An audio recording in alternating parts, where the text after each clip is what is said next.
Right, so welcome to EIHA TV. Craig Simpson here with you again. We've got another fantastic interview from one of the officials at the English Ice Hockey Association. Delighted to be joined by the Technical Director for Coaching and heading up the education programme, Pete Winn. Pete, thanks for joining us here today. Yeah, hi Craig, you're welcome. No problem, thanks for that.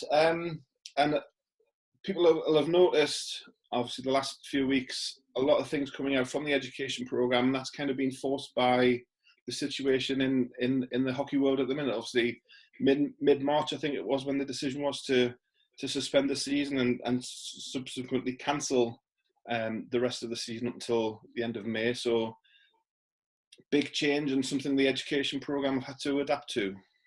Yeah, it's been a huge change since I took over the programme from Paul. It's we had a lot of things planned that Paul had put in place, so we're kind of building on the good work that Paul did, and yeah, so we had a lot of courses planned, workshops planned. We had Jim Corsi coming over with one or two more of the guys from the NHL Coaching Association to do a seminar in August. Ewan and I were working towards putting that together. So unfortunately, that hasn't gone to plan. And basically, with no hockey at all, we've had to look at how we change. How do we change with the future? And webinars is the way forward. And we were very fortunate that Ewan was already putting in place things for webinars.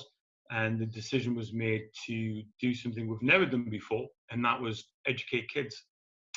So a great idea by Ewan was, why don't we do the GK1, goaltending level 1, which we've introduced very successfully over the past year, and give that to the kids, give them something to do. So we trialed it, very successful. And we then decided to roll it out to coaches and parents. And Ewan had a great series with that.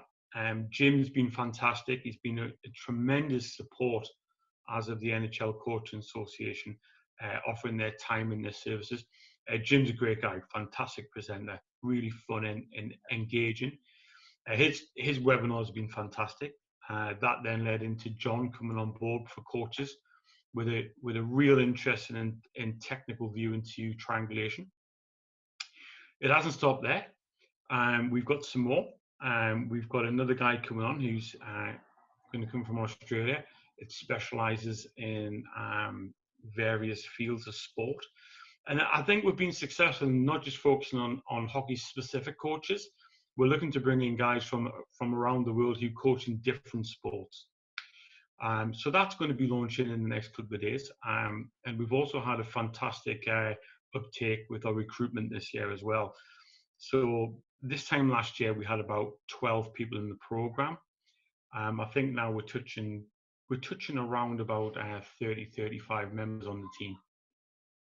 Yeah. So, and you say that from the education program as a whole, the last year or 18 months, like you say, picking up where Paul left off, you've taken over the reins, and it's been growth, and you've been, like you say, recruiting new people and putting things in place so you can deliver more to the coaches, to the players, and basically help the education program do what it's set out to do.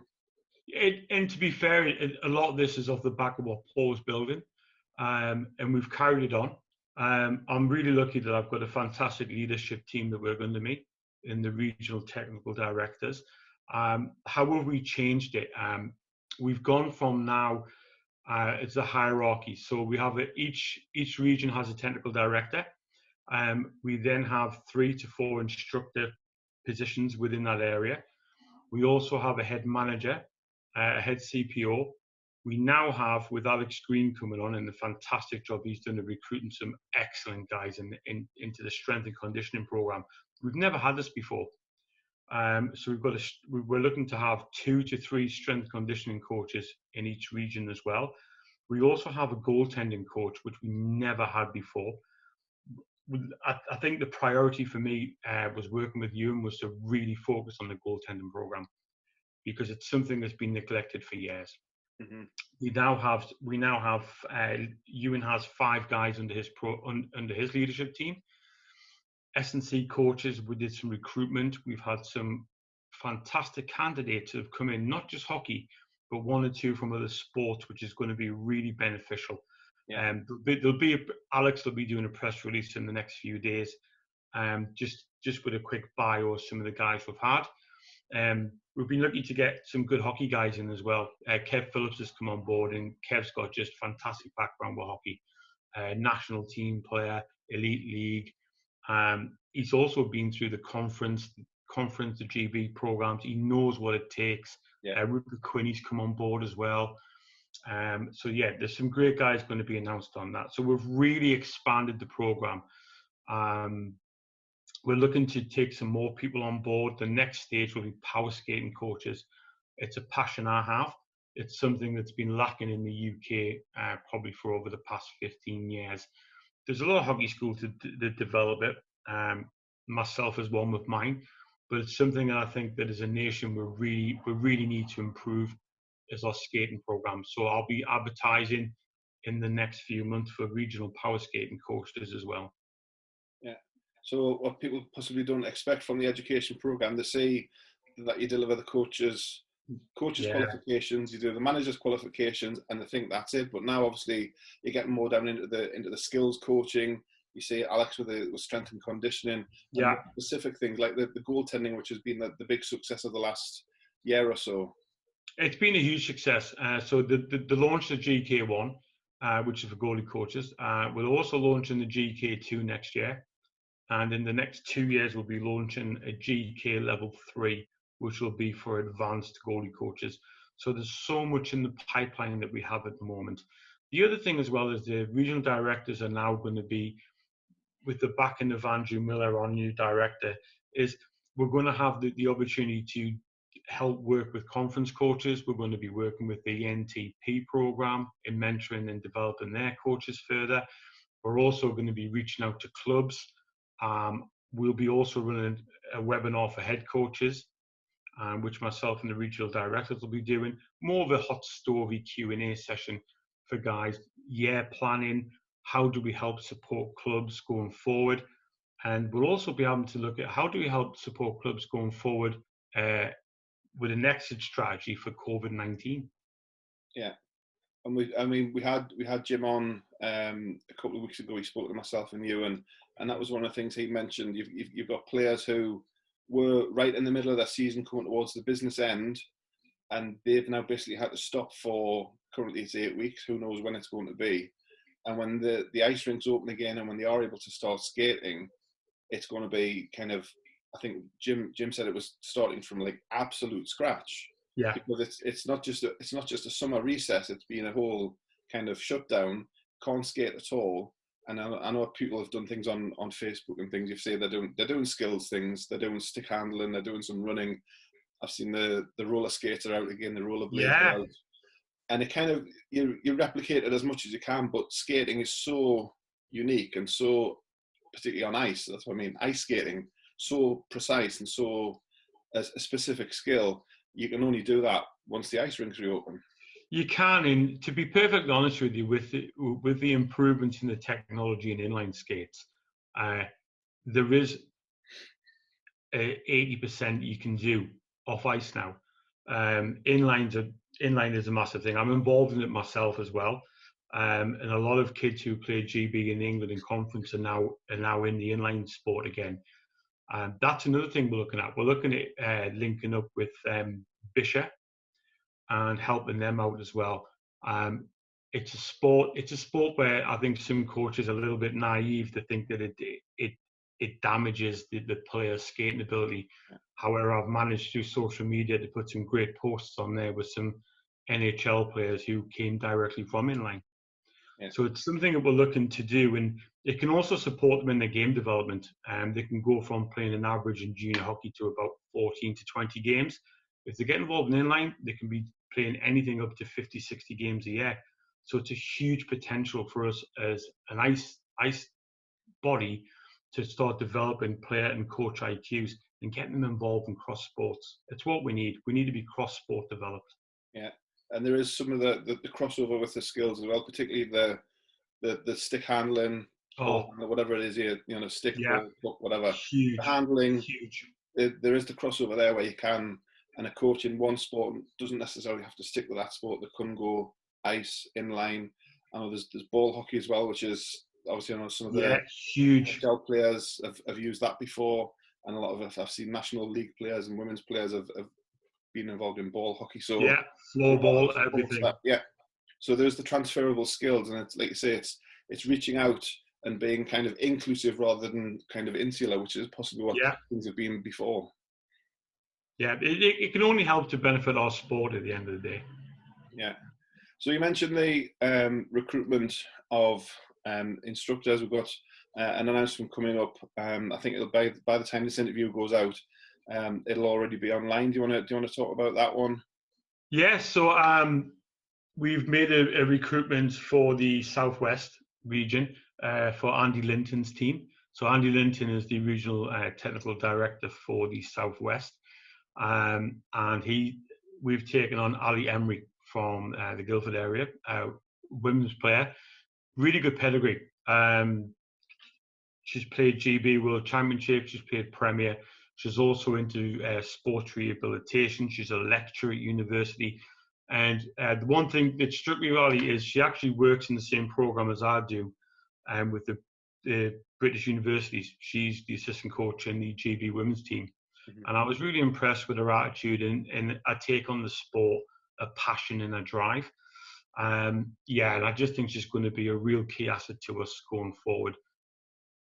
Yeah, and like you say, the instructors are a huge part of the education program, because without them, previously there was a small number of people delivering these courses, and obviously they were limited by what they could do.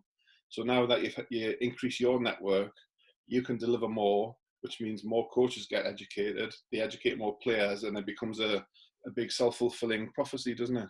It does, and there's so much that we wanted to do in the past, and we were kind of restricted due to budget issues and things like that. But we've managed to work around that, and I think that as a group, we all work together. We come up with great ideas, and we deliver it, and that's the main thing. And I think you're right. In the past, we've always had criticism that we only ever do level 1, level 2 in the manager course. We don't do anything else. And we've taken that feedback on board, and we've looked at it and we said, right, let's deliver something for the future. Let's deliver something that's going to give us excellent coaches. With anything though, coaches are coaches. I used to be one myself. I still am. Yeah. Some coaches will want to be educated to the hilt. Some guys will be you've got to push them and prod them and probe them. But as long as we can deliver a platform that's available for people to learn and develop, it's going to be there, and they can come on the journey with us. Yeah, and like you say, the coaches who will just try to do it just to get their level 1, level 2, level 3, whatever, and just keep doing what they're doing. But if they see the kind of coaches that we're bringing in, the guest coaches, you know, the Jim Courseys, the John Hamrays, the Jack Rolfe that we're going to announce in the next few days as well. And then they see those coaches then go on to conference teams, to England teams, hopefully the GB teams as well. So that there's a pathway. I know it's an oft-used word in the sport, the pathway. We've got the player pathway, we've got the officials pathway, but now that there'll be a pathway there for coaches as well. Yeah, and it needs to get reset back to what it was in the mid-2000s. I remember being involved in the conference program with a lot of great coaches, and we used that as a pathway. We did club. We then went into conference. From conference, we went to England. From England, we went to GB. And then from GB, we went into the education program. So the pathway is there. There's a lot of people who I still think could be a real asset to the coaching program. We've also got Pete Russell going to do a webinar, and I think that's fantastic for us, because Pete is really, for me, he's the poster boy of British hockey. If you want to look at a coach that's been there, done it, achieved it, and worked so hard to get where he is, he for me he's the main guy. So to have Pete to come in and agree something is absolutely fantastic, for not just for the education program, but I think for coaches in the UK as a whole. Yeah, talking about Pete, I mean, he did it possibly when he's now coaching the senior GB team. He did it with a background in junior hockey. junior teams, then the junior national teams. He didn't really have a lot of coaching experience at seniors before taking the GB job, and it just kind of shows if you've got the coaching ability and coaching skills, they're transferable to whatever level you are working at. Well, absolutely, and I spoke. Ewan and I was speaking about this the other day, and I don't think people are. If you don't know Pete, you don't realise how detailed he is. He's absolutely detailed in everything he does, and when he turns up to the World Championships, he just knows how to do it. He knows how to turn it on. He's great at what he does. Yeah, I mean, I've worked with him obviously at World Championships when I've been at the events, and you'll see me come down to the team breakfast room, and you'll go to the coaches and you'll say, "I've had an idea for a breakout," and he'll start talking about a breakout at breakfast. Yeah, and it's like he doesn't switch off. He doesn't switch off, but yeah, when he does switch off at the end of the tournament, properly switches off. But when he's in the tournament mode, like you say, so focused, so driven to do what he needs to do, to be as good as he can be, and obviously reaping the rewards there with GB at the moment. And it just goes to show that if you really do press yourself and you continue to educate yourself and you have the drive, anything can happen. Definitely. We mentioned him briefly. The next webinar that we're going to be doing with the education program is one right across the time zone. So he's doing it on a Sunday afternoon for us, but he's from Perth in Australia. And Jack Rolfe with the coaching lab. What can you tell us about Jack Rolfe? So he's a very educated guy. I've never spoke to myself. This is again part of the leadership team reaching out and networking, and it's somebody that Andy Linton knows. And Andy spoke to me about him and said, "You know what, Pete? He's not hockey related. He's not ice related, but I think he can just bring in some fantastic ideas." So just did a background check, had to watch one or two things. I thought, you know what, this is exactly what we need. These are the kind of people we need to bring to the program.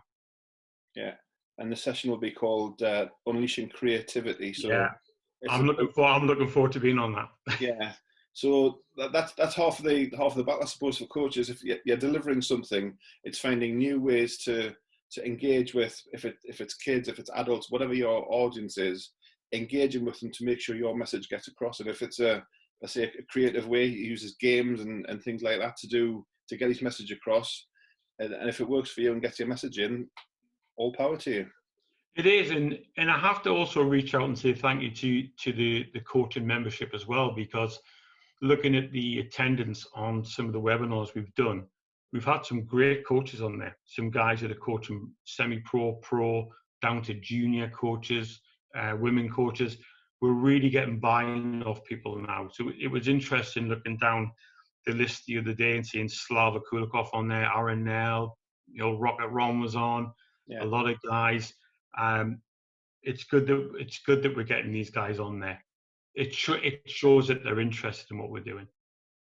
So, and as you say, so we've got Jack Rolfe, Pete Russell. I know you and Pete are trying to tie down details on that. Yeah, we've just got to get his availability and exciting one to confirm. And like you say, there's more in the pipeworks as well. So plenty coming from the education program. It'll all be on the AIHA website, of course, and the social media. So get people to keep an eye on that. From your own point of view, once you mentioned it, once ice rinks reopen, obviously you'll have a lot of coaches.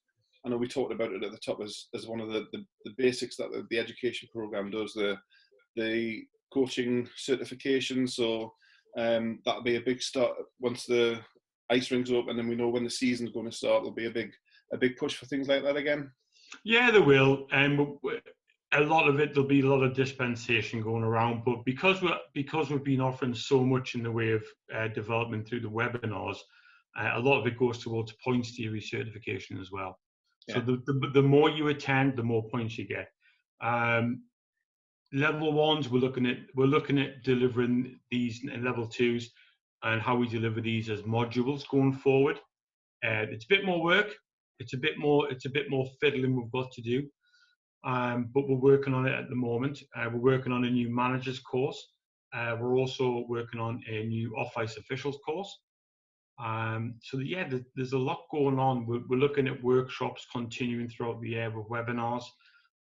Again, the regional directors will be having webinars in their own areas. They'll be reaching out and having meetings with head coaches and helping to guide them and just be that cornerstone of advice and that shoulder to tap on, because these guys have been head coaches. They've been national and GB coaches. So a lot of the instructors we have, they've got a wealth of experience, and we can pass it on to everybody. Yeah. And the webinars, obviously, we're using them kind of at the moment out of necessity, but going forward, do you see webinars staying as part of the delivery? It's going to be the future now. And do you know what? In the days when we took ours, and I get what people tell me sometimes, I've got to travel 4 hours or 5 hours, I've got to stay over 2 days, it's hotel costs. We can reduce that. Yeah, we can reduce that, and the more we reduce it, the more buy-in we're going to get for people to do it. At the end of the day, you can sit in the comfort of your own home and do it. And webinars it's the way of the future. Most of us deal with it on a day-to-day in our work. Mm-hmm. Yeah, and as you said, when the courses go on the website, generally the places are taken in some cases the early ones went in a matter of minutes. Yeah. The last few we've done, they've been sold out on the tickets. And the other thing is, we've been available to do it for free as well, which is something we've never been able to do. Yeah. I have to say thank you to the IHA board for allowing us to use our budget for it as well. It's nothing better when we can give stuff away for free. Yeah, no, it's been fantastic, and I say the plenty of the information comes from yourself and Ewan. And obviously, Andy Linton's pushing the latest one. So all the information comes, we'll get it out there to members as best we can. And advise people to keep an eye on the website and social media, and there'll be plenty more coming over the next few days. There will be, and in the next few weeks, you'll also see a strength and conditioning webinar coming out with Alex and his team, and that's going to be in from under 9s to under 20s. And they're going to be doing 2 or 3 over the year. So they're going to do it in phases, which I think will be really good. Alex will be on there. His team will be on there. There'll be a lot of Q&A that people can ask. And we're just going to be reaching out there. And you know what? Strength and conditioning is something that's big. It's overlooked. Even on the national teams I've worked on in the past, we haven't really taken it on board and taken it serious in the previous years. Yeah. But now we are, and because we've got guys who've played at GB who are on the S&C team, they know what it takes to produce players at that age group. We're also looking for guest coaches as well. So I'm going to be reaching out to former players. I'm hoping to get in touch with David Clark as well. I think David's agreed to do something. I've just got to tie David down. But I think that David is a role model for players. Is probably one of the best in the UK. He's been there, done it, and he's been very successful, and he's had a lot of longevity at the top level as well, up until his retirement. And he's very keen to come on board and help out. So I'll be reaching out to a lot of ex-players as well, and just ask them to come on, and maybe hot story Q&A sessions that maybe the kids can come on and they can ask questions of what it's like to be a pro player. How do you become a pro player? Yeah, no, we had, it was Ashley Tate at the England camp, I think not last summer, the summer before, and obviously he delivered a couple of sessions, but he had a Q&A with the young kids as well, and that went down really well. And obviously Ash talks very well, and again, somebody very experienced in the game and still doing it at this at the highest level these days. So that's right. Getting guys like him, David Clark, I know he's moved into coaching and looking at the mental side as well as the physical side. So that's right. Another way to tap into things and cover as much as possible. There's so much we can do now. So I'll also be looking to do some further recruitment for some instructors. So we still need some instructors in the north. We're looking to get another 1 or 2 instructors in the southwest as well, and probably another 1 in the Midlands. Yeah. So there'll be some advertisements going out. It'll probably be around about end of year we'll do that. But it would be nice to see if we can get some applications from some more experienced guys. Yeah. No, it's fantastic, and I say that putting the things on the website and seeing the responses it gets, it shows the appetite is out there for what you're delivering. So, more power to you and your team doing great stuff there for the education program. Just before we close down, just we said off the top, obviously mid March, I think we kind of started the shutdown. For somebody like yourself who's so involved in hockey, be it ice, inline, whatever. How have you been the last 8 weeks? What have you been up to? So I've been non-stop with the education program. It's yeah, I'm normally like most of the guys. If I'm not in an ice rink, I'm in an inline rink. So obviously I have my own academy, and yeah, it's difficult. And we were really making progress with the GBU program this year.